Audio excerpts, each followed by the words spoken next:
আল্লাহ নবী বলেন, হে ওই সমস্ত ব্যক্তিরা যারা মুখে মুখে ঈমান এনেছো, এখনো তাদের অন্তরে ঈমান প্রবেশ করেনি, লা তাগতাবুল মুসলিমিনা, তোমরা কোন মুসলমানদের সমালোচনা করো না, গীবত করো না।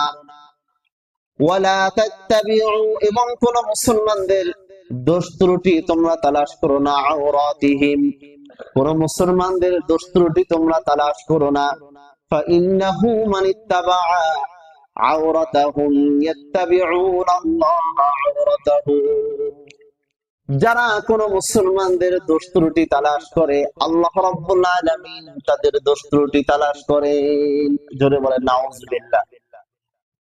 ওয়ামান ইত্তাবাআল্লাহ আওরাতাহু ইয়াফদাহুহু ফি বাইতিহি, আর আল্লাহ রাব্বুল আলামিন যার দোষ ত্রুটি তালাশ করবেন, ওই ব্যক্তিকে তার ঘরের মধ্যে আল্লাহ রাব্বুল আলামিন অপদস্থ করবে। জোরে বলেন নাউযুবিল্লাহ। আমি যদি কোনো বান্দার দোষ ত্রুটি তালাশ করি, আমি তার ওই বান্দার দোষ পেতেও পারি, নাও পেতে পারি, কিন্তু আল্লাহ রাব্বুল আলামিন যদি আমার দোষ ত্রুটি তালাশ করেন, তাহলে আল্লাহ রাব্বুল আলামিন পাবেন কিনা জোরে বলেন। আমার এমন অনেক অপরাধ আছে যে অপরাধের কথা মানুষ জানে না, কিন্তু আমার আল্লাহ রাব্বুল আলামিন জানেন।